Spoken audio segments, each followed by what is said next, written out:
এই যে একটা গরম, সেই গরম, এই গরমের মধ্যে মানুষ কই যাইব কোন? কারেন্ট নাই। মমতা জাফা কইছিন যে এমনভাবে বিদ্যুৎ নিয়ে ফাতিদা বিক্রি করবো, ঘরে ঘরে বিদ্যুৎ নিয়ে ঘুরবো, কিন্তু লাহার মানুষ থাকতো না।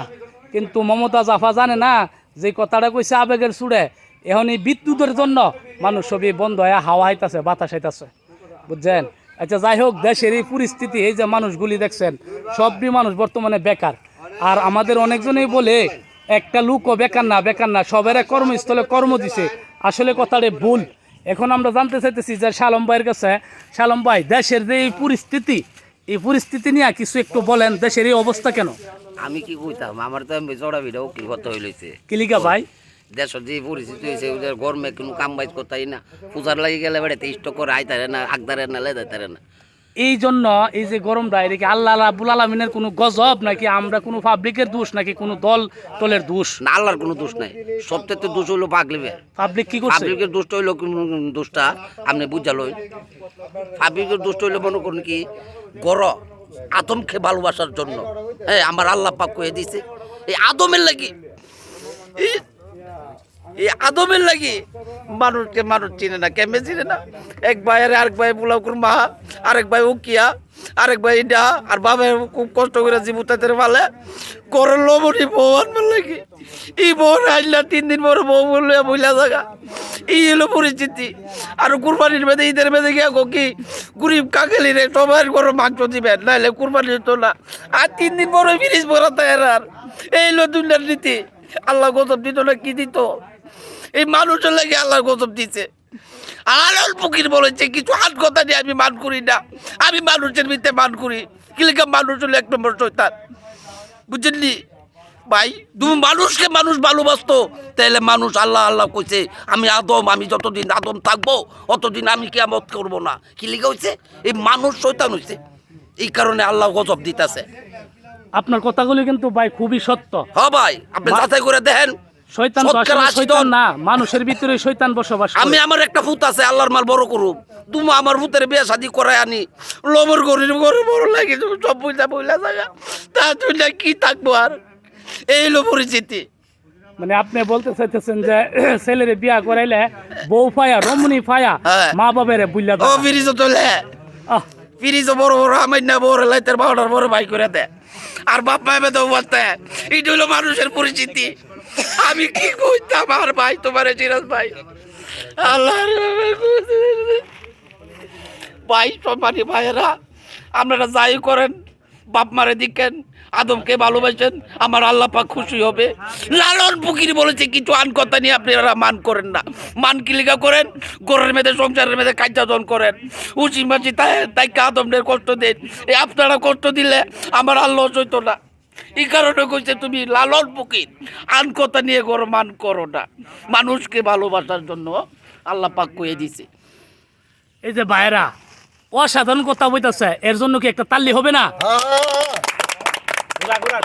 অসাধারণ, অসাধারণ। আসলে উনার কথাগুলি কিন্তু 100 এখানে সবটি লোক কিন্তু হরিহাল্লা করেছিল, কিন্তু উনার কথাগুলি শুনে সব কিন্তু একদম চুপ। উনি কিন্তু আসলে সত্য কথা বলেছেন।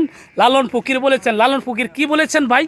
লালন তো ফকির বলেছে কিছু আন কথা নিয়ে মান করা ভালো না। আন কথা নিয়ে মান করা না করার জন্য না, মানটা আবার কোনটা দেখছেননি কইলাম না আমরা? কোনটা আবার মানটা হইলো কোনটা জানেননি, কোনটা কইলাম না আমরা? আচ্ছা, দেশের পরিস্থিতি যে অবস্থা, এর কথা জামাই বউ মনে করেন বাপ মারে দেখতে পারে না, আর বাইরে দেখতে পারে না। বাইরের ভাই দেখতে পারে না, ওই যে আমি আপনারা কইলাম না গরম লমনির বউ আনছে, আজ না মনে করো বাইরে লাগি ভাই দেখতে পারে না। এর কই দিছে তুমি আজ যা তুই বাত নানছি, তুমি এর ঘরে একটা তরারি মরারি দেশ, তো তোর বাড়িও তারুম, আমি বিছনাও তারুম, ঘরের বিছনা বলতো তো চাইরা দেবো ওর লাগি। এই হলো মানুষ। তাহলে বউয়ের দোষ নাকি জামাইয়ের দোষ? জামাইয়েরও দোষ আছে। বর দোষ তো বড় না, বর জি আইছে এর তুমি 3 বার করে বাইরে আয়, তে 4 বার করে বাপ মা আদুরি করবো। আপনার কথালি ভাই অসাধারণ। আপনার কথা শুনে ভাই আমারও কিন্তু কান্না আইতেছে, বুঝছেন ভাই? আমরা ওই তরিকে পারবো যারা বাবের বসা চলো এলা জমা রাখুন, তারা যদি একখানা কম হয়ে যায় তাই দিবে না, তার লোকাই ডাকছে আমার বড় বীরে লঙ্গের দড়ি সেরে যায়, লঙ্গের দড়িটা কিলিকা সেরে যায়, কিলিকা যায়। উদে মানুষ একখানা কম হয়েছে 16 আনাতে, চুলানো আছে দুটার বেঁধে কি ওই আমি বলবো না আপনি যাচাই করে দেন চালুমের বাদ গিয়া বাপ্পা করি না করি আমি আজ এক বিরা বানাচ্ছি বাপের লাগি মাল লাগি আজ পান আনছি সুপারি আনছি মাছ আনছি দিচ্ছি নাহলে আপনি যাচাই করেন আমি তো মানুষ পাগল হই আপনি অনেক ভালোবাসেন আপনার হ্যাঁ সবাইকে ভালোবাসি ও তো মানুষকে না ঘরের সংসারকে না আদমের যে একটা পরিবার থাকবে একে আল্লাহ পাক করে দিয়েছে ভালোবাসার জন্য সুবহানাল্লাহ। যাই হোক যাক, অনেক ভালো লাগলো ভাই আপনার এই কথাগুলি যদি আমরা বাঙালিরা অনেকজনে শুনতো আসলে মনে করেন খুবই ভালো হইতো। আর শুনলে কি বলবো আমরা পাগল কইবো কবে গাঞ্জা যায় মেন্টাল হয়েছে কেমন না ভাই, না এমন কিনু কেন মরে যাবো মেন্টাল হয়েছে আমি কাচির পুতের লোকে তাই কোটি কোটি টাকার মালিকের সাথে আমার ইত্তর আছে মন আছে দেহ আছে সে আমাকে ভালোবাসে আমি 1000 টাকা লুচি করে আসি সে রমতে সকালে 5টার সময় যাই 10টার সময় আমি বাদ বিচ্ছায় পড়ি আমাকে তোমরা দেখছেন না আমি বলি 950 960 কি লেখা বলি এটা বাপ্পার জীবতের আয়বার লাগে আমি কষ্ট করি আপনারা কি করেন বাচ্চার মতো লুচি করে আইসা বড় দেন কি আছে বেলস আছে না ছায় আছে এটা বিচারের বাপ্পার কষ্ট হবে তা দেন না এটা হইলো মানুষ এই কারণে তো কত পাল্লা পালাইছে লজ্জিত না আগুন দিয়ে বুড়ে লাইব মানুষ দেয় আচ্ছা যাই হোক ভাই, এখন যেই ফুলাফানগুলি বিয়ার পরে মা বাপেরে বুল্লা থাকা জি। এই ফুলাফানের উদ্দেশ্য আপনি কিছু বলেন। এই পোলামানের উদ্দেশ্য আমি কি কমু অনেক ইন্টারনেট বাইরেছে মোবাইল বাইরেছে টিভি বাইরেছে মনে করেন কি অনেক 18 বছর লাগে না বিয়া করাইলে লাগে নাইলে ঘর কাম কাজ করে টেয়া পয়সা দেন না আর বিয়া করাইলে মনে করুন কি বড় দিন কি বাজার তোমার বললে তুমি শান্তিতে তাও আমি এটা চাই কি লিখেছা বাপ্পা ভিতরটা পাইতেছে লেগে এই কথাটা ক এর আগে কোনো সময় কইতো না দিকের প্রতিটা গড় গিয়ে তাতাই করেন তুমি আমার কথা সত্যি না তাই আমাকে জি বিচার নাই বিচার বলতেন আমি বলেছি লালন ফকির বলেছে কিছু আন কথা নিয়ে মান করা ভালো নয় আমি মান করি না আমি মানুষকে ভালোবাসি আমি সবাইকে ভালোবাসি আদমকে ভালোবাসি আমার আল্লাহ পাক তোমাকে আমাকে জন্ম দিয়েছে কার কারণে ঈদের মধ্যে নমস্ত দা বাবু উজুর হয়েছে সারা জীবন নমস্ত নেই উজুর হয়ে গেছে আমি উজুর হয়ে গেছি আচ্ছা যা গিয়েছি আল্লাহ কি কইছে প্রত্যেকটা গড় দিবেন মাংস কিন্তু মাংস তোমার ঘর 3 দিন নাতে আরে কুরবানি দে 6 মাস মাংস হইলে আশেপাশে লোকেরা না 3 দিন পেলাম কুড়ি ভাই ধরে না আরে গরু মাংসটা নে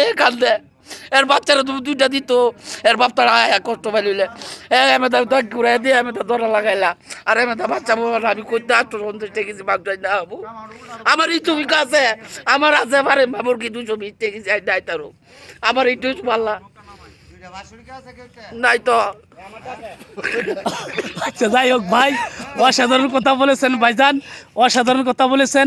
কিন্তু এখন বর্তমানে আপনার কাছ থেকে আমরা কিন্তু একটা গান শুনতে চাইতেছি, আপনারা কি বলেন? একটা গান কিন্তু আমরা জানি আপনি মা বাবাকে এত ভালোবাসেন, একটা গান আছে না মায়ের একবার দুধের দাম, এই গানটা ভাই একটু গাইবেন। ফারি তো ভালো মনে করুন গলা চলা ভেঙে আছে তো গলা চলা ভেঙে গেছে গা, অজানা গান বলতে হইব, অজানা গান। আচ্ছা যাই হোক, ভাইয়ের যা মন চা সে একটা গান গাইবো, ঠিক আছে? আচ্ছা যাই হোক, এই আমাদের এই শাহ আলম ভাইয়ের কথাগুলি আপনারা যারা ব্যাচেলার ছেলেরা আছেন এবং বিবাহ করেছেন আপনারা অবশ্যই মনে রাখবেন, আপনারা যাতে মা বাবাকে ভালোবাসেন। আর যারা মা বাবাকে ভালোবাসো অবশ্যই এই শাহ আলম ভাইয়ের কথাগুলি কেমন হয়েছে কমেন্টে জানাইবা, ঠিক আছে? যারা মা বাবা প্রেমী, যারা মা বাবাকে ভালোবাসো, যারা ভাই বোনকে ভালোবাসো, তাদের জন্য তাদের উদ্দেশ্য আমি বলতেছি শাহ আলম ভাইয়ের কথাগুলি, সব কথাগুলি আপনারা মনোযোগ সহকারে শুনবেন, ঠিক আছে? ধন্যবাদ। আসসালামু আলাইকুম ওয়া রাহমাতুল্লাহি ওয়া বারাকাতুহু।